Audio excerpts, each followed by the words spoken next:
Abu Dharr radiyallahu anhu wa arda a dit les gens étaient des feuilles sans épines à une époque, mais aujourd'hui les gens sont des épines sans les feuilles. C'est l'image qu'il donne. Alors qu'est-ce qu'il aurait dit à notre époque? Et s'il avait vu cette fréquentation virtuelle qu'on a mentionné tout à l'heure, les réseaux? Parce que encore une fois, toutes ces paroles-là, c'est pour éviter que ça t'impacte négativement. Ces fréquentations, on a dit aujourd'hui, c'est pire qu'hier, c'est la fréquentation virtuelle. Et qui affecte négativement plus que ça ne te profite, on le sait toutes et tous, malheureusement. Alors que dire de laisser ces réseaux sociaux entre des âmes qui sont encore faibles, en pleine, en pleine recherche des âmes qui sont en train d'évoluer petit à petit parce qu'ils sont encore jeunes, ils ont besoin d'éducation, etc. Il y a 5 ans, 7 ans, 8 ans, on voit des jeunes sur des réseaux, en train de regarder tout et n'importe quoi. Et comment voulez-vous que cette âme puisse s'éduquer spirituellement et sainement si tu laisses ces mauvaises fréquentations physiques et virtuelles éduquer ces pauvres âmes qui ne cherchent qu'à s'abreuver de choses positives? Donc tous les parents ont une certaine responsabilité. Encore une fois, sur les réseaux, sur Internet, tout n'est pas mauvais. Mais il y a un gros filtre à faire. Et il dit, Abu Hatim ici, Ibn Hibban, une personne sensée sait que les hommes sont enclins à des comportements différents, ont des tempéraments différents. Ainsi, chacun préfère suivre ceux qui vont dans leur sens et délaisser ceux qui ont des aspirations contraires aux leurs. Ainsi, lorsqu'il désire que son frère se comporte différemment de ce à quoi il est habitué, ce dernier commence à le détester, et s'il remarque qu'il est hypocrite, il se lasse de sa fréquentation, puis il trouve pesant, puis antipathique, puis détestable, puis... Vous voyez, ça c'est les conséquences de l'excès de fréquentation. Alors,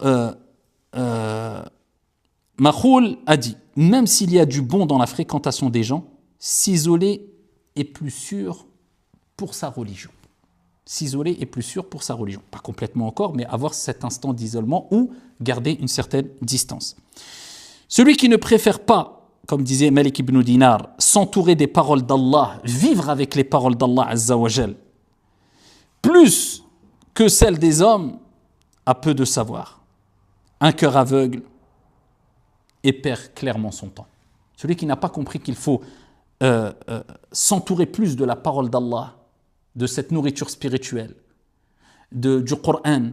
Celui qui n'a pas compris que ça c'est beaucoup plus bénéfique que chercher la parole des gens, discuter, échanger, critiquer, calomnier, blablabli, blablabla, qila wa qal, kathratul as'ila, etc.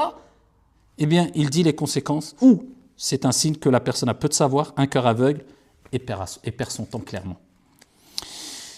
Alors, ici, je suis entré à la mosquée sacrée de la Mecque après le coucher du soleil. J'ai alors trouvé Al-Fudayl ibn Iyad assis. Je me suis donc assis à côté de lui. « Qui va là ?» me demanda-t-il. « Ibrahim. » Ibrahim, répondit-il. « Qu'est-ce qui t'amène ?» reprit-il. « Je t'ai vu seul. » Fudayl ibn Iyad, il était à la Mecque, assis comme ça, dans la méditation, mais eux, ils étaient à un certain niveau. Alors imaginez-vous aujourd'hui si quelqu'un nous parle comme cela. Mais entre eux, c'était un niveau... En fait, ils étaient déconnectés beaucoup plus de ce bas monde que nous. Pour eux, c'était... quand on entend que des pieux prédécesseurs ils avaient creusé un trou pour se remémorer cet instant qui est inéluctable, la mort. Chaque jour, ils se mettaient dedans. On voit que c'était un niveau ajib.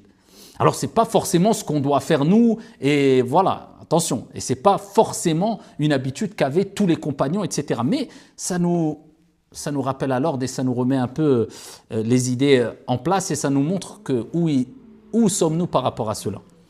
Et donc, il dit, qu'est-ce qui t'amène ? Il dit, je t'ai vu seul, je suis donc venu m'asseoir à côté de toi. Tout simplement. Il dit, veux-tu pratiquer la médisance, l'hypocrisie ou l'ostentation ? Non, dis-je. Alors laisse-moi, conclut-il.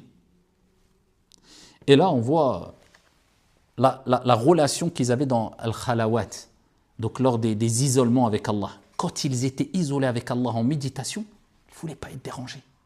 Parce qu'ils savaient, regardez, ça c'est des pieux qui parlent à des pieux, des vertueux qui parlent à des vertueux, des ascètes qui parlent à des ascètes. Il dit en fait, c'est comme s'il disait, dans tous les cas, tu t'assois à côté de moi, je suis dans une retraite spirituelle. dans al-uzla, forcément, il y a un risque. On va tomber dans l'hypocrisie, on va tomber dans l'ostentation, on va tomber dans la médisance. Et qu'aurait dit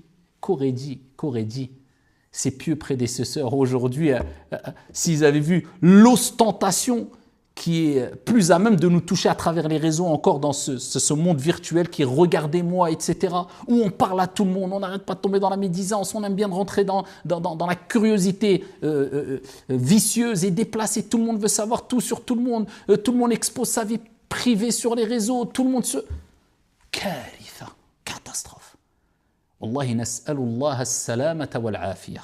On demande à Allah de nous préserver le salut et qu'Allah subhanahu wa ta'ala ne nous compte pas parmi les ignorants qui ne se rendent même plus compte des dégâts qu'ils causent quand ils fréquentent tout et n'importe quoi et quand ils ne révisent pas leurs intentions. Et ça peut toucher tout le monde et même ceux qui vous exhortent, et moi le premier. Alors là, on a vu quelques paroles à travers ce chapitre que Ibn Hibban a mis en évidence pour nous rappeler que la fréquentation, elle peut être bonne comme elle peut être mauvaise. C'est souvent du cas par cas, mais il faut faire très attention et se poser toujours les bonnes questions et ne pas oublier que le croyant a toujours un moment où il s'isole avec son Seigneur. Il garde une distance avec les gens de manière générale. Ça ne veut pas dire qu'il n'a pas un bon comportement et qu'il n'est pas sociable, mais il garde une certaine haïba, un certain charisme et un respect reste entre lui et les autres et il évite de tomber dans des choses qui ne le concernent pas ou des discussions qui sont futiles, voire interdites, en gardant une distance avec tout le monde. Et ne fait pas la collection des relations très étroites avec des centaines et centaines de personnes. Ça ne t'apportera rien d'utile. Wallahu a'lam, walhamdulillahi rabbil alamin.